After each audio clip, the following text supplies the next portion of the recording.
So good evening, everyone. We'd like to welcome you all and thank you all for coming out on this cold Victoria night. I'm Sybil Seisinger. I'm the Executive Director of the Pacific Institute for Climate Solutions here at the University of Victoria. And this is part of our seminar suite that we have throughout the year. And tonight we're delighted, and I'm certainly delighted, to have Dr. Chris Ebi here, who is the Director of the Center for Health and Global Environment at the University of Washington, Seattle. Did I get that right? You got that right? Okay, great, thank you. She also has many other titles as well. So Chris has been, in this area of looking at health risks and climate change for many years, and is clearly a very much a world leader in this field.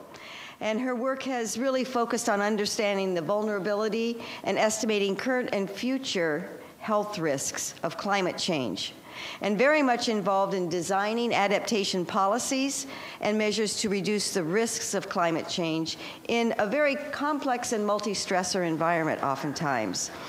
Her work has extended throughout the world in many ways. She's been engaged, of course, in climate assessments and adaptation planning in the United States. Her work has reached out around the world. She's been involved in studies and planning in Central America, Europe, Africa, Asia, the Pacific, basically just about everywhere you can think of. And also engaged in collaborative work with the World Health Organization, USAID, and others. I'll just mention a couple of other things because we could go on and take up the full hour, but she's also had a very long-term and very key involvement in the international panel on climate change, the IPCC. Just to mention one thing, in the last IPCC assessment report, she was the executive director of the technical support unit for Working Group 2. And very fortunately, she's also been working right here in British Columbia on a report that she's just finished looking at a scoping, really, for health vulnerability and adaptation assessment for our province right here. So I'll turn it over to Chris and thank her again for coming and talking to us tonight. Thank you very much. I really appreciate it. Thanks to all of you for coming out. I appreciate you being here. I'm going to do a couple of minutes of background on climate change, so we're all more or less on the same page, and then I'll spend some time talking about some of the health challenges of climate change around the world. One of the things that we find in our field is it's really important to go back to the very basics, to go back to definitions, that we work across multiple sectors. And it's really amazing how often people use the same term but mean something different. So we spend a lot of time making sure that we talk really clearly with each other. One definition that's important is understanding that weather and climate are part of a continuum, but they're at different ends of the continuum. Because I hear a lot of talk from people of, gee, if the weatherman can't tell me what it's going to be like on Saturday, what can you tell me about what the climate's going to be like? Well, climate is the average of 30 years of weather. So you're looking at average over a long period of time, and it's a lot easier to talk about averages than it is to talk about whether we're really going to get rain on Saturday or not. I want to show a series of slides that I took out of a video clip, because there's a couple of points I want to make about climate change. You know that climate change is happening. A couple of key issues around how it's happening, as you'll see in a minute, is it's not happening at the same rate everywhere. And the speed at which it's changing is really important. So it's not just the average change in temperature and precipitation, but how quickly it's changing. So this has got a nice little figure up here. Humans started putting greenhouse gases at a serious rate into the atmosphere at the time of the Industrial Revolution. So since the Industrial Revolution, we've had land use change, we've been emitting greenhouse gases. And what climatologists like to do is they develop a baseline, and they look at variations around that baseline.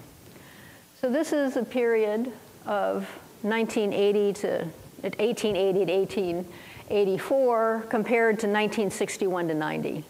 So it says, compared with what temperatures were in 61 to 90, what were the temperatures like right after the start of the Industrial Revolution? And you can see most of the world was a lot cooler. That's what you'd expect. That we've had climate change since we've been putting greenhouse gases up in the atmosphere, but really not much had started.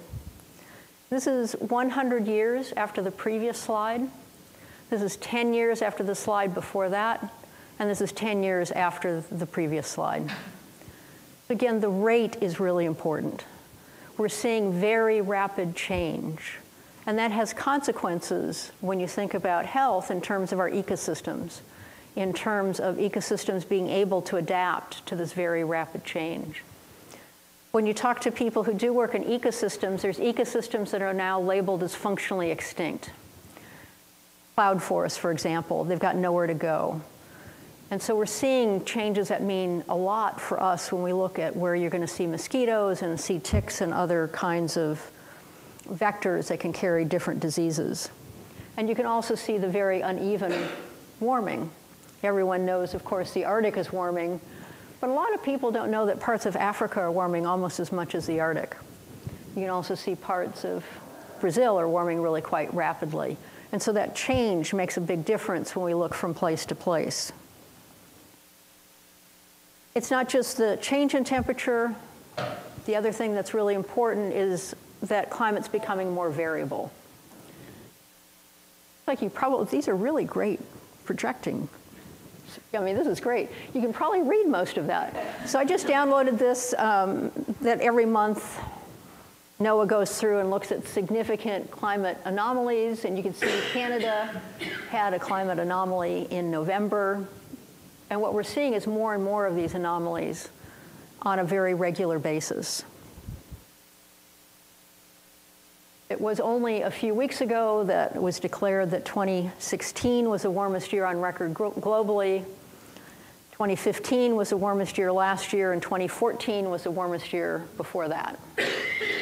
Comedians in the US, Jimmy Kimmel, made a comment recently about, you know, it's climate change when the warmest year on record is this one.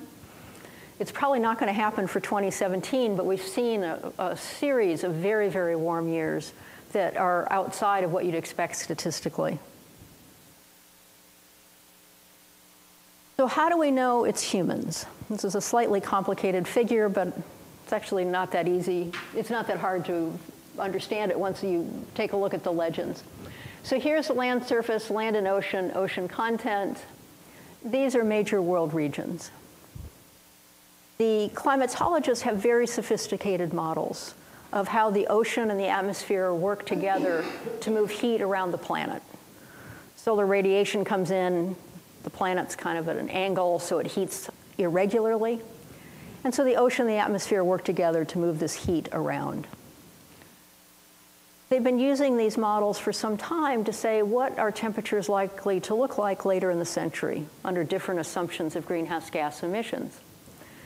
So what happened a few years ago is because people wanted to know, really, how can you say it's humans that are causing some amount of current climate change? And basically what they did is they ran their models backwards. So if you look at North America, this is North America's way up there. So for each one of these, you can see kind of a purple-blue color band. And that's when they ran their models only using what they know forces the climate. So they used volcanic eruptions, sunspots, those kinds of activities. They did not include greenhouse gas emissions. The black line is actual observations. So people have been putting out thermometers and rain gauges since about 1850.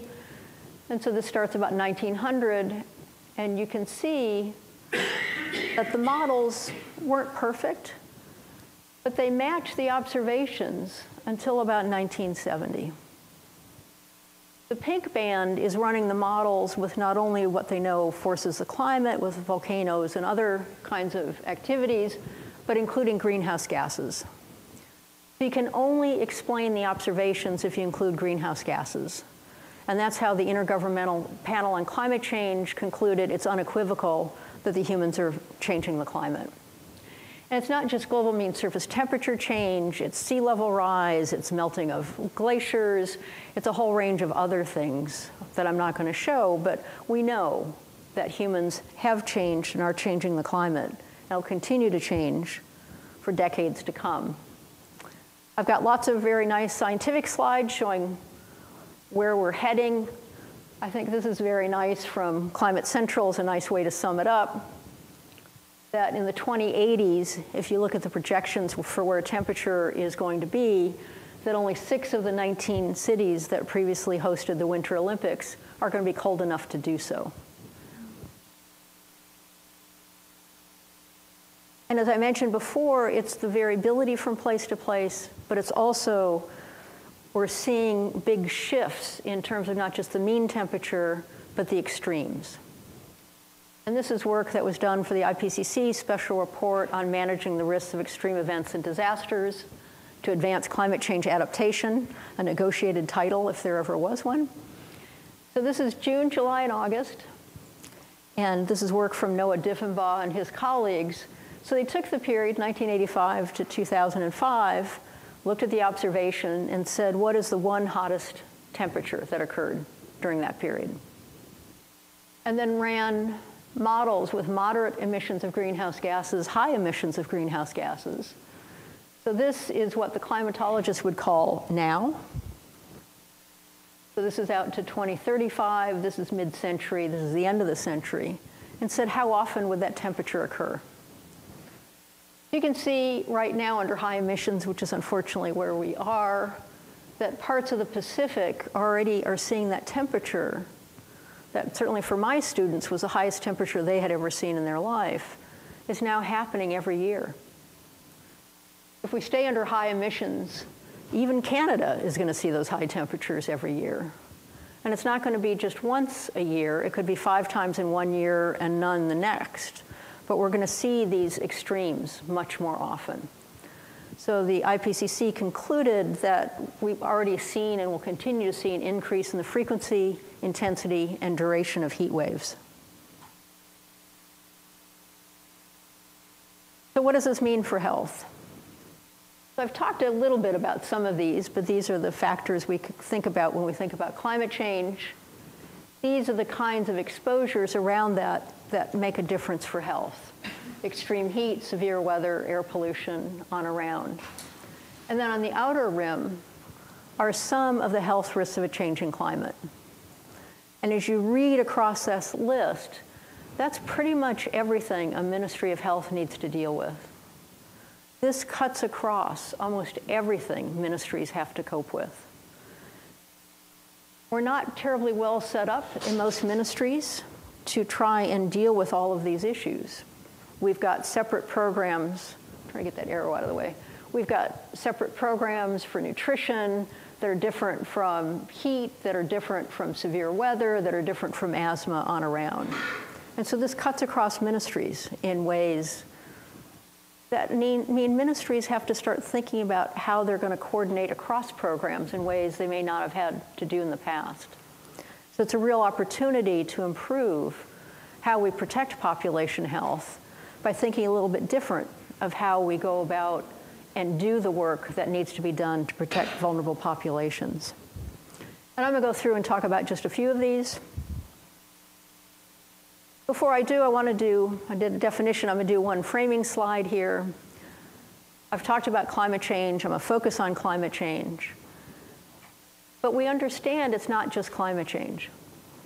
As you go into the future, we're concerned about risk. Risk is potential, it's possibility. The future has a series of risks we need to be concerned about. Impacts are observed, impacts arise out of risk. And risk is formed of these 3 factors. One are the hazards that are created by a changing climate. That's not the only factor. It's also the systems that are exposed. The same strength typhoon, not the same typhoon, but the same strength typhoon has hit Japan and hit the Philippines. There's very different consequences because there's different coastal hardening, there's different infrastructure, different early warning systems, there's a whole range of differences. So that the exposure is different from place to place. The other difference is the vulnerability. In health, we often put exposure and vulnerability together, but it's really useful to keep them somewhat separate. And we know a fair amount about who's vulnerable, and we know that varies from place to place. There's different regions of BC that have different vulnerabilities to health risks of a changing climate. So this is different than many of the activities undertaken by a ministry. In health, we're used to saying we've got a problem with lead, we've got a problem with tobacco, we do a series of studies, we work out the exposure-response relationship, we develop a program, and we implement the same program everywhere. But with climate change, because of different exposures and different vulnerabilities, there's going to be different levels of risk. So we know how to control malaria. We're not terribly effective in all the countries we need to in controlling malaria, but those malaria early warning systems, malaria control programs are going to need to be modified to take into account the vulnerability of a particular location. One of my favorite slides. This is based on actual data. If you go onto Doghouse Diaries, you can find this. You can see Canada leads the world in maple syrup and asteroid impacts.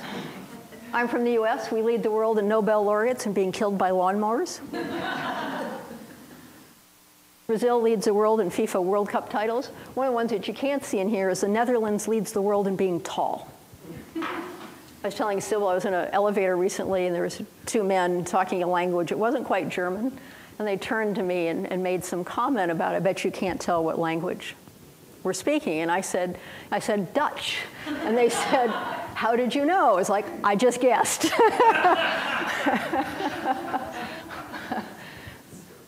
But this also makes a really important point. I was talking about the importance of vulnerability. It's also capacity. Each country is different. Countries have different strengths and different weaknesses. We've got different kinds of governments. Our governments change. We're not going to talk about that today, which lead to different kinds of vulnerabilities.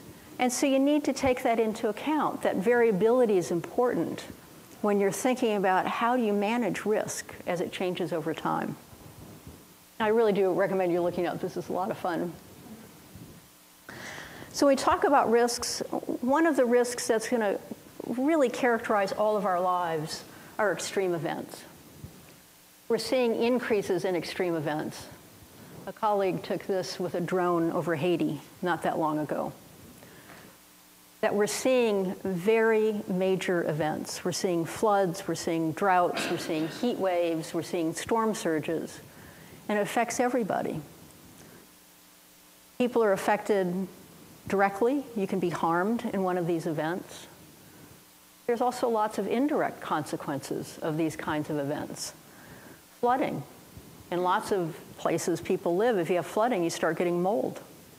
It's very hard to get mold out of houses. I bet some of you know that. Really hard to get mold out, and causes respiratory problems. If you've gone through one of these events, there can be mental wellness issues because it takes a lot to recover if you've got a lot of damage done. And these are both large events and small events. I gave a public talk a while ago.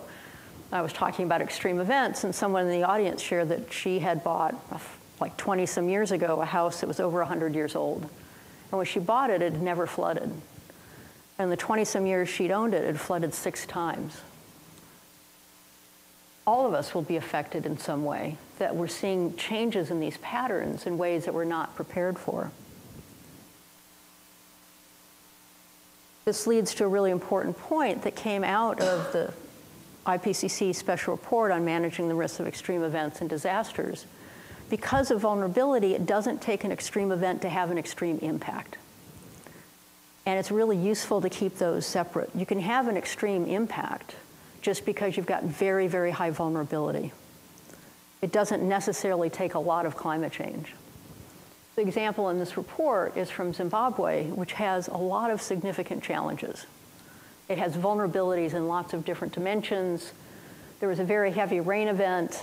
You introduced cholera and the largest outbreak of cholera in Africa. It spread to neighboring countries. It still isn't totally under control. So climate change could have facilitated that because of the increase in heavy precipitation events, but the real problem came from the vulnerability. Heat, I mentioned we're going to see increases in the frequency and intensity of heat waves. You'll be happy to know I'm not going to go through the slide. It makes a really good point that when we see heat waves, what happens is, this is the heat index, within 24 hours, you typically start seeing mortality start to rise. This is from an event in Chicago in 1995. It was the first heat wave that captured a lot of attention in the US and led to a lot of changes. What I'm going to show instead is this. That event happened during the Taste of Chicago. It's a big festival in Chicago. It's down by the lake. It goes on for many days. They've got all kinds of activities. People come in and have, they've got singing acts. People are selling stuff. They've got lots of amusement park rides that they put up. There was 700 excess deaths during this event. 700 more people died than you would have expected during that time of year.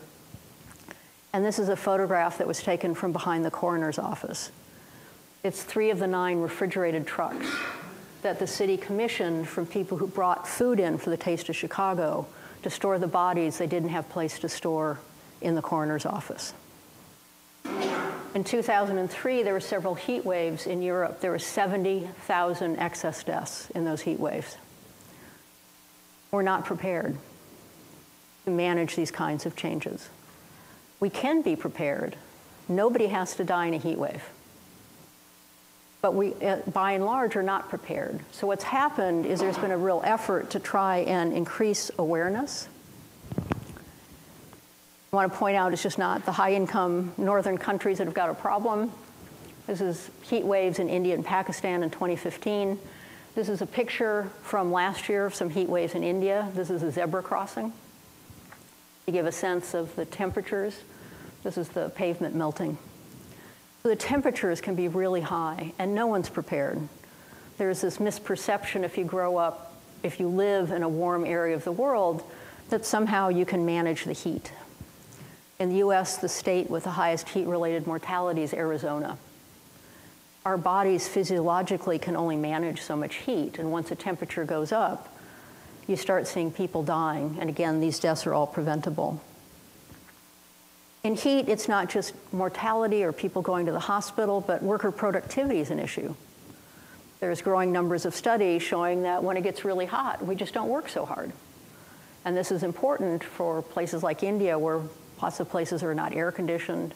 It's also important in our area for people who work out in orchards, agricultural workers. So thinking about how to protect those people when you can't actually air condition outdoor spaces, how do you think about making sure that they are aware that temperatures are too high and are aware of the kinds of things they need to do, take more breaks, drink more water, those kinds of issues. I didn't need to put this in, but I was looking up something on heat waves. This was from a heat wave in China. This is a public swimming pool.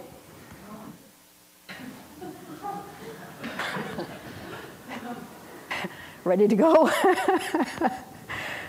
And so one of the things that's happening around the world is there's all these action plans being put in.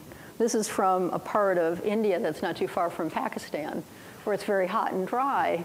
And people are putting in these really great early warning systems and working across all areas of society.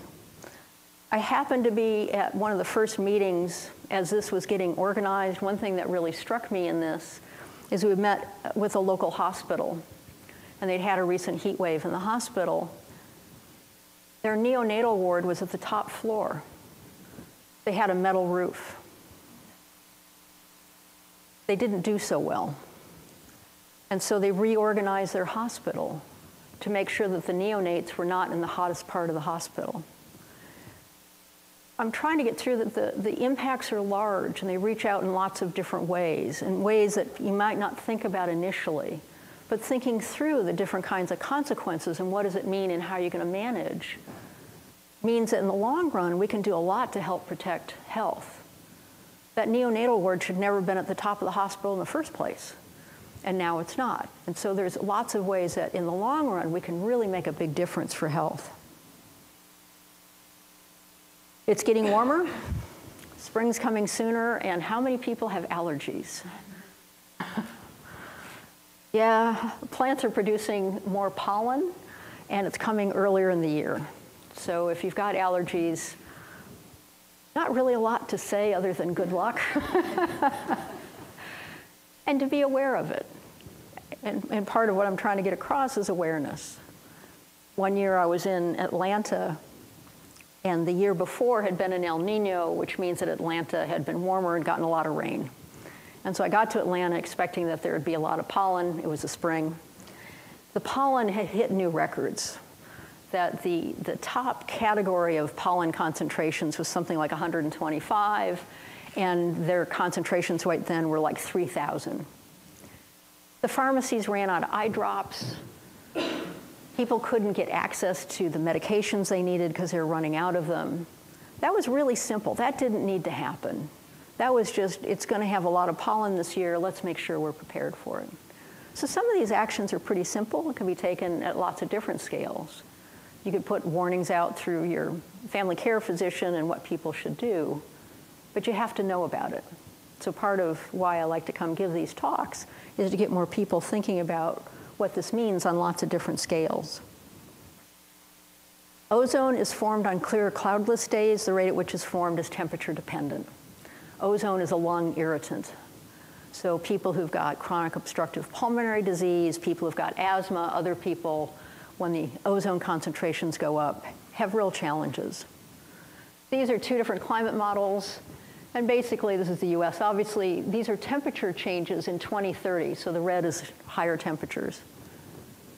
When you've got higher temperatures, you've got more ozone. When you've got more ozone, you've got more premature mortality.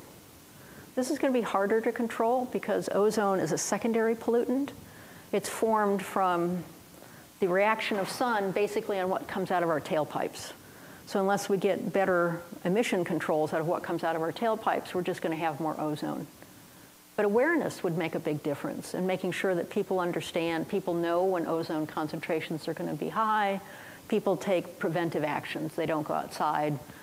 If they're going to have challenges, they've got their inhalers ready.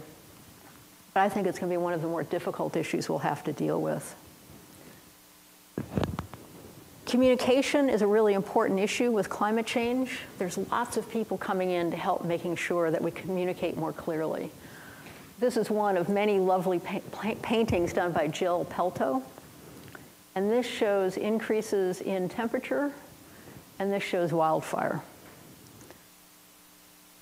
So very dramatic painting, scientifically based. There's real scientific data behind that painting. And it makes the point, I don't need to tell you, we've got problems with wildfires. So it's not just the fact that we've got perhaps not the best forest management practices with higher temperatures, but it is with higher temperatures, as we saw a year and a half ago, just massive wildfires in BC and in the state of Washington. We had a number of people who died in those heat waves, died in the wildfires. Food security is likely to be the most important issue we're going to face worldwide with climate change. Kind of a complicated slide, but this basically shows 1990 to 92. This is 2015 to 2016. This is from the Food and Agriculture Organization. And it makes the point that the world has really been making a difference in reducing the number of people who are food insecure. So you can see a decrease in the size, right? We've done a good job. We've made a lot of progress. In the 1990s, there was 1 billion people who are food insecure. Today, it's about 800 million. So a really big decline, which is great. If you read all the numbers, a point I also like to make to my students from this slide is most people are not aware that there's more people who are food insecure in India than there are in all of Africa. That despite all the challenges in Africa, it's still India that's got the biggest problem with undernutrition. The problem with climate change is this is maize, wheat, and rice. These are temperate regions of the world. And so for most of the cereal crops, what you see, I'll take wheat as an example, as local temperatures go up here in BC, wheat's going to do better. So it's not quite warm enough for wheat. Wheat can stand more temperature, so you're going to see better production of wheat.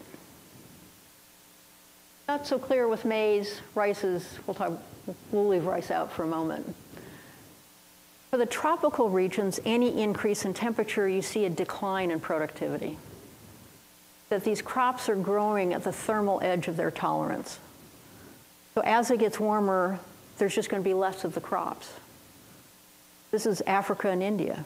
These are places where most of the people in the world who are food insecure live. And it's not just temperature, but precipitation's changing. Heat waves kill crops, just like they kill people. Ozone concentrations are going up. Ozone kills crops. So there's a whole range of factors that are going to reduce crop productivity. Everybody gets one unreadable slide. This is the one I chose.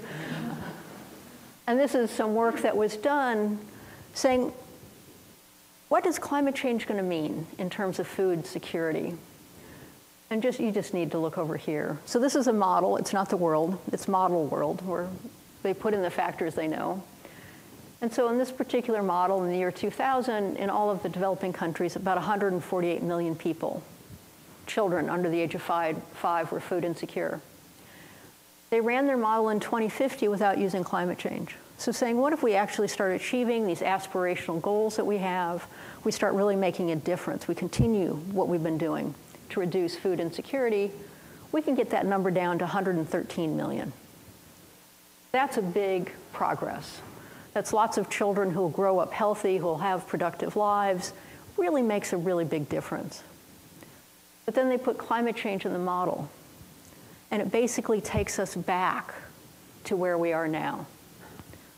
It says doing everything we're planning on doing right now with food insecurity, we're only going to stay in place. We're not going to make any advances. It's going to be a major challenge across this century. And it's not just crop productivity. One of the things that worries me quite a lot is we've got a growing number of studies showing that, this is for wheat, I'll just use wheat again as an example, that as we're putting CO2 into the atmosphere, CO2 causes many crops to grow faster. But they don't take up any more nutrients from the soil. They just grow taller. So you basically have a dilution effect. It's got the same amount of nutrients, but in a lot bigger space. So what you're seeing is declines in protein, in iron, and in zinc. About 800 million people in the world are food insecure. 2 billion have micronutrient deficiencies. So the micronutrient deficiencies right now are a much bigger problem than the food insecurity. And climate change is going to make this worse. We're going to see more micronutrient deficiencies, and this is not just going to affect people who live in Africa and in Asia. This is going to affect all of us. Our food is going to be less nutritious. We don't track very well. We don't do very well with trying to manage these kinds of micronutrient deficiencies. And it's going to be a big challenge for health systems to figure out how we're going to understand when people have these deficiencies. We don't really know that now. We don't measure it well. And then what kinds of interventions are possible. And it's not just the crops, it's all sources of food. This is skipjack tuna. And basically right now the tuna live in the western part of the Pacific, all the canning factories in the western part of the Pacific. If you fly into countries there, it's just fascinating. You fly in usually at night and you see the big motherships for the tuna. They also serve tuna for breakfast, lunch, and dinner. It's great. But the ocean's getting warmer. The tuna don't like it. They're moving east. So this is just showing by the end of the century, the tuna will be on the eastern side of the Pacific. So the canneries are all on the western side, and the people on the western side rely on tuna as their major protein source. So this is another really big challenge of what are the alternative food sources in these regions. They're not high, and trying to find ways to provide economic support, as the canneries are going to have to move to the east, but also what kind of nutritional support, what kind of things can you provide for these communities so they can continue to thrive in their location. I'll move on to vector-borne diseases. There's been quite a few studies about malaria. Most of them say malaria is going to extend its range along the edges of its current distribution. But this breaks out the studies into Central, South, West, and East Africa. And it makes a couple of points that I'd like to emphasize. So in most of these places, you can see malaria going up. There's no reason a mosquito is going to stop at a particular place unless there's a mountain range or something in its way. It's just going to keep changing its range as temperatures go up. It becomes more, it's just going to keep moving. We're seeing all kinds of mosquitoes just moving. But here, it shows you in Western Africa, malaria is likely to decline. So I've seen people say, gee, this is good news. We'll have less malaria in Western Africa. If it's too hot and dry for malaria, we're not going to grow anything there. So it's one of the challenges we have in health is I'm doing everything the way we always do it in health. Health outcome by health outcome. I'm not putting it together into an aggregate package. And so I think this is really bad news. And I've been talking with people who do modeling in agriculture to say, can we break out Western Africa and see what's going to happen? Because I think there's going to have to be a big decline in crop yields if it's going to be that hot and dry. We don't always have to have models. It's a nice piece of work that was done by the European Center for Disease Prevention and Control. They're very worried about the health risks of a changing climate, understood there's not enough models to see where diseases are changing their range, what the possibilities could be. So they pulled in people from around Europe who work on a variety of infectious diseases, and they ranked them on the potential severity of consequences to society and the strength of the association with climate change. And so they put them into this nice table, and you can see the number one concern they have is Lyme. And so they're using this to change their Lyme programs, to think about where they've got surveillance, to think about how they're training physicians, to think about all the kinds of issues you'd think about if you're worried about Lyme disease changing its range. They're also worried about dengue fever, and they're worried about a range of Vibrios and leishmaniasis. So they're using this to take action. All of the health risks of a changing climate are current health risks. So it's part of the good news for us in health systems. We know something about all of these. We may not know what climate change is going to do to them. We don't know how fast they're going to change their range. There's a lot of things we don't know, but there's a lot we can take advantage of and start taking action now, even with insufficient information. I want to spend a couple of minutes on dengue to illustrate some of the challenges we face and to point out some of the complexities. Sybil mentioned multi-stressor environment. Dengue is a great example. So this is a standard map that everybody has when you talk about dengue. Does anybody know anything about dengue? I know a couple of you do. So dengue is a disease that's carried by mosquitoes. Roughly translated, it means breakbone fever. So it's a virus that gets into your system, and people can either have no symptoms or they can be really painfully ill. Some people get depression for several months afterwards. You can get all kinds of effects that are highly unpleasant. You definitely don't want to have dengue. And has an impact on productivity of populations. This is the January isotherm. That's a July isotherm. And everything written about dengue says you only see it between these two isotherms because that's the only place in the world where it's warm enough for the mosquito to live and for it to live long enough during a season that it can transmit the disease. The mosquito that carries it is Aedes. There's two kinds of Aedes, but we'll just go with it's just Aedes. And when Aedes bites a person, it'll take the virus in, and the virus needs to replicate within the mosquito before it moves into the salivary glands, and the next time it bites somebody, it then is injected into another person. And so all of that's temperature dependent. So you do need to have a long enough time at a high enough temperature for there to be transmission, and that's why basically we only see Aedes between these isotherms. Except 2 years ago, Japan had a big outbreak of dengue in downtown Tokyo. It was a big controversy. They had quite a few cases. It's a major park in downtown Tokyo. They did lots of spraying to try and get rid of the mosquito. People objected to having spraying programs going on in downtown Tokyo, the usual kinds of challenges that you would see. The other thing with this map is if you look at anything older than a couple of years ago, it would say that each year there's 50 million people per year that get dengue fever between these isotherms. We know now that that number is an underestimate. It's about 390 people per year. So it's a huge problem around the world. I will not take you through this. I just want to point out you've got temperature, you've got precipitation. These are a whole range of factors that determine where you have transmission of dengue, and temperature and precipitation play into a lot of these. So that's a little bit about the environmental determinants of Aedes and of having dengue fever.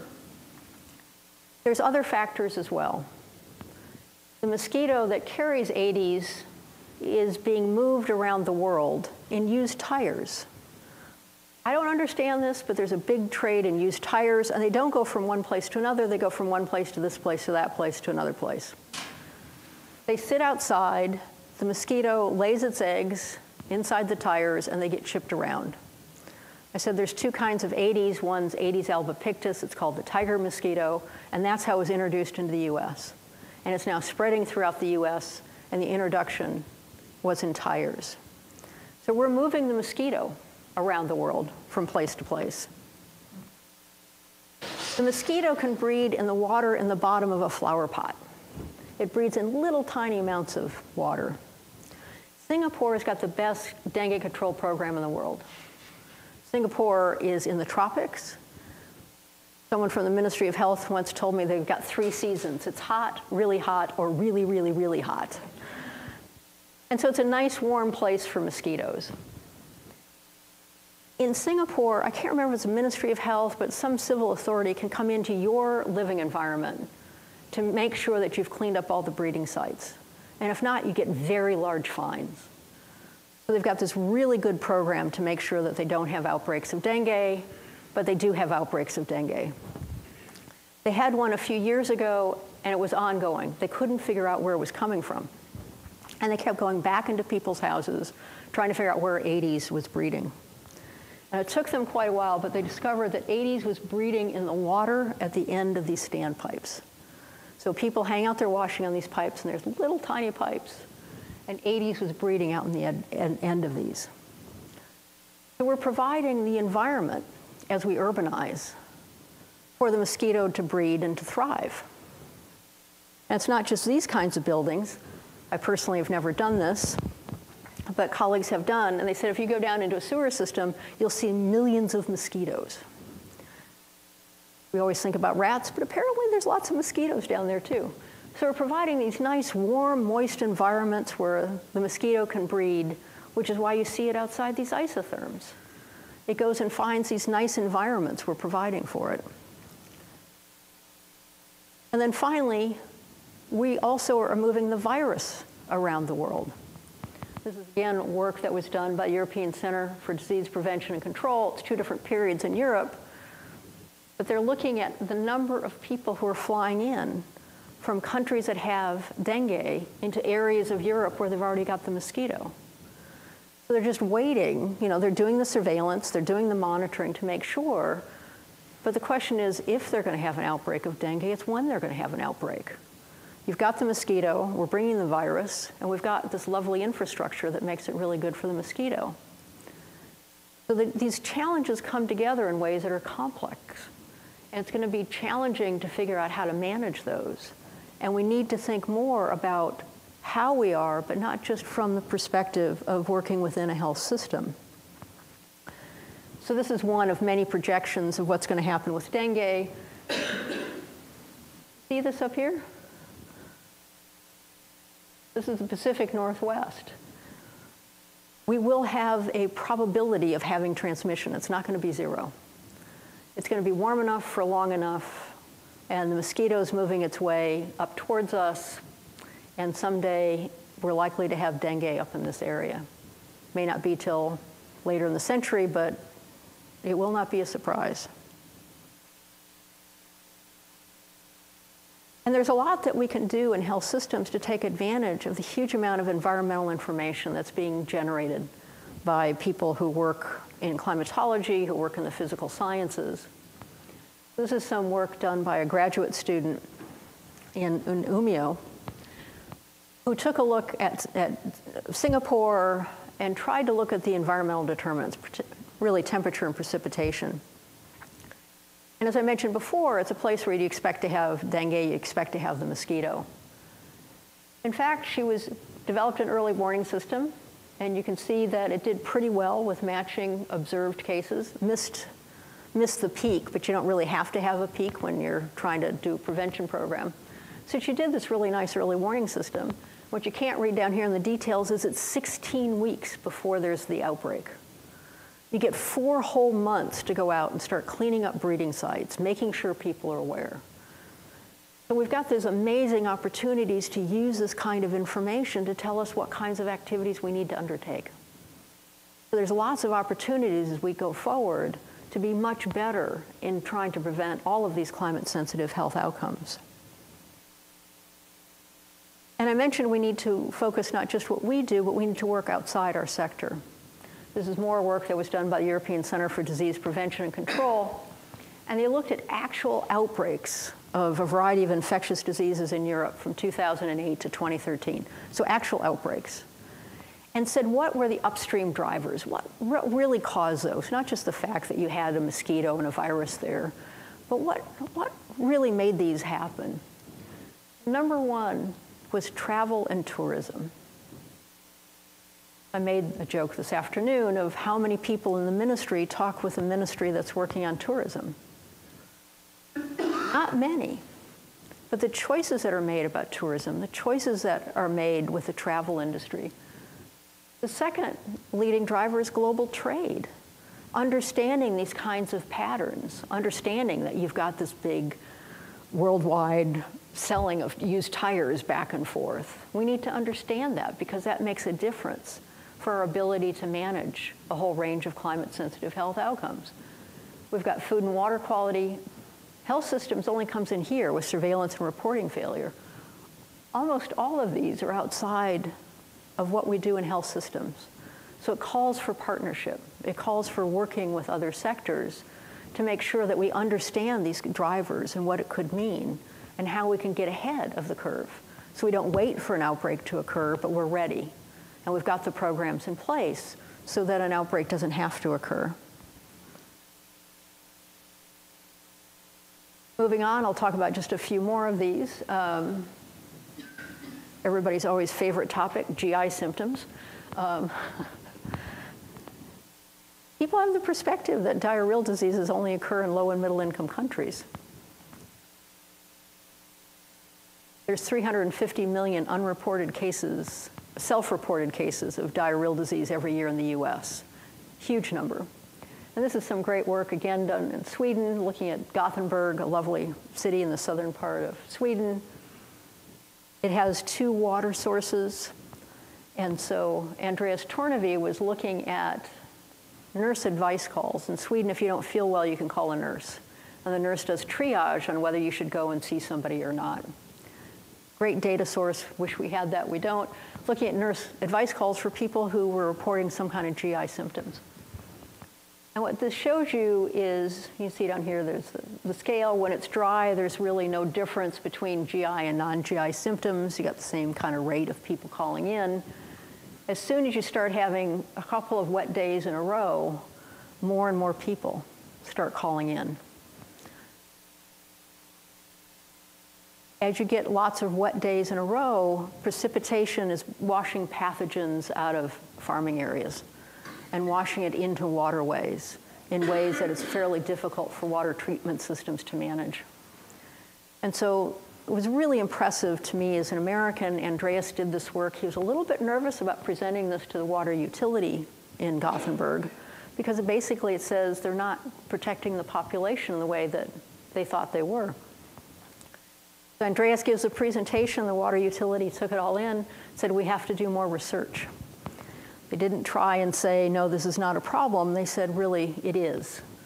And so they've been doing a lot more research. Andreas is trying to understand this a little bit better. And Andreas told me recently that the Gothenburg water utility took this on board and is using this to develop an early warning system. So they're looking at the communities upstream of where Gothenburg is located, looking at how many people call into the nurse, and if they see too many people calling into the nurse about GI symptoms, they close one of the 2 water streams that comes into the city. And he said they did that recently. They saw far too many calls coming in, and they were just about to close that one water source into the city when they went back and did a little bit more analysis, and they discovered all of the calls came from one person. Clearly did not feel well.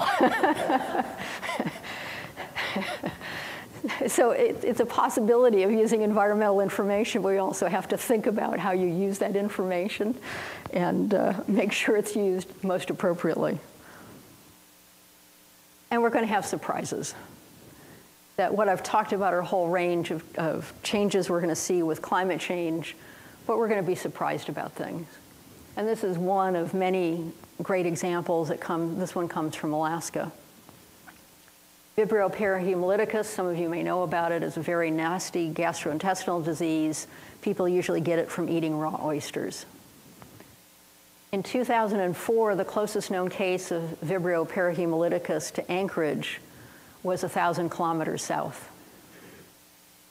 And this is the temperature and the sound outside of Anchorage. You can see it bumps along around the 25th or so of June.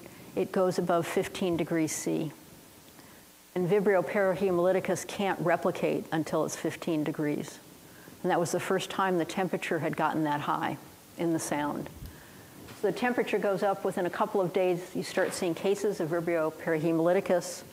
The attack rate in the affected oyster beds was 80%, so very high infection rates. The Department of Health did a wonderful job, but you can imagine how challenging that was. Why would you set up a control program for a disease that's 1,000 kilometers away? Obviously, there's no reason to do that. But we're going to be faced with this on a more regular basis of diseases suddenly showing up where you hadn't been prepared. And it calls for overall preparedness of our health systems to make sure that we are able to manage something like this when it happens. The last round of the Intergovernmental Panel on Climate Change liked to do really complicated slides. This is one, unfortunately, I get to explain this all the time. And basically, I'm going to point out this. So this is a legend over here. This is the end of the century. These show the major health risks of a changing climate. We've got undernutrition, heat, vector-borne diseases, food and water, on around. And the distance out is how big the risk could be. This is expert judgment. You can see the biggest risk, as I mentioned, is undernutrition. Heat, food and waterborne disease, and these are all not quite as far out, but they're pretty big risks. And the question was, how much could you reduce that risk by proactive adaptation, by really improving our health systems? And so for all of these, you can see a real difference could be made. That there's real possibilities to protect health from a changing climate. That all of what I talked about is risk, it's potential. That we can get out ahead of this. We don't have to have that happen. Other thing this shows you is this is what we're still going to have to manage. We have to be both proactive and we have to be better prepared because we're going to be managing more of these health consequences. It's a real call to action for health systems. There's been a remarkable response around the world within the last few years. Lots of countries are starting to work on health adaptation plans. Countries are really starting to think about what needs to be done to protect against the possibilities of outbreaks of climate-sensitive health outcomes. And of course, as we go further into the century, what's going to be critically important is we reduce our greenhouse gas emissions. One thing that the slide points out, one thing I hope you take home, is when you read about reducing our greenhouse gas emissions, there's this real obsession about what are the emissions this year. And so you can go on the web, and there's all these websites that track emissions. How much did the US produce this year, last year, that kind of thing. But what the atmosphere cares about is the total amount of greenhouse gases in the atmosphere. And so there's been a greater emphasis in moving towards what's called a carbon budget. So how much carbon dioxide and other greenhouse gas emissions can we put in the atmosphere if we're going to try and prevent some additional amount of warming. So this is a budget for a 66% chance of staying below 2 degrees C. And this is, best guess, the total budget that's available to be put into the atmosphere, or dumped into the atmosphere, as we like to say, because we're talking about a pollutant. So that's the total budget. These are non-CO2 gases. This is from past emissions of fossil fuels. This is from past land use change, which means that's the total amount we have left collectively around the world to emit if we're going to have a 66% chance of staying below 2 degrees C. That's why there's been so much urgency in the Paris Agreement to work very hard to reduce our emissions. Having this laid out very clearly for the country focal points to understand we've only got a little bit left to work with. And if we exceed that, we are not staying below 2 degrees. So when you look about this, when you look at the emissions, try to keep in mind it's the total amount. That is what matters. And we've got to stay below these carbon budgets. And what we emit today makes a difference for tomorrow. So this shows the current average temperature by season in New York. This shows at the top line what happens with unchecked emissions. The middle yellow line is what happens if we have some significant reductions. There's now efforts to really tie how much emissions we have with what we individually are going to experience in particular locations.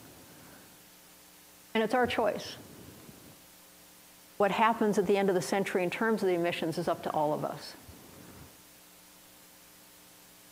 And there's lots of really inspiring work going on around the world. If you only look nationally, sometimes you can get discouraged. But when you start looking at subnationally, it's just amazing. I was in Thailand a couple of years ago. I will not pretend I could pronounce the name of this hospital. But the Ministry of Health took me to this hospital. It is a clean and green hospital. 250 bed, services 1,000 people per day, where clean and green stand for something. So this is a big program that has one of the most energetic, enthusiastic people you've ever met. This woman decided that this hospital really had to get its act together in terms of its greenhouse gas emissions, in terms of really making sure they were becoming much more resilient. So this is the result. In 1 year, they reduced their greenhouse gas emissions almost 14%, or the equivalent of planting 28,000 trees. That was one person who made a difference in this hospital. That hospital has won awards all over Asia. It deserves all the awards. When I was there, they were getting ready for a delegation of people from Lao PDR who were going to come in to see how they had done it. So we're seeing real change taking place and learning then from one place to another. People hear about what somebody's done, they organize to go and visit it, and they find ways that they can do something too. So we do have lots of risks, we have lots of challenges, and there's a lot to be encouraged about, that there are real shifts going on. We know that as we reduce greenhouse gas emissions, it has real benefits for us individually. That almost all of the mitigation policies and technologies, if you look at if we implement it soon, you find out there's big benefits. So here's an example from New Zealand where just getting 5% of short trips out of a car onto a bicycle saves $200 million in healthcare costs. You can see it saves a number of people's lives because of increased physical activity, reduces obesity, so reduces their risk of a number of chronic diseases, saves a lot of fuel. So it's a big benefit. And there's more efforts underway to estimate these, what we call our co-benefits, so that when you read in the paper that it's going to cost so much of GDP to implement this mitigation policy, we want the newspapers to say, and it's going to save this much money. And what we save right now.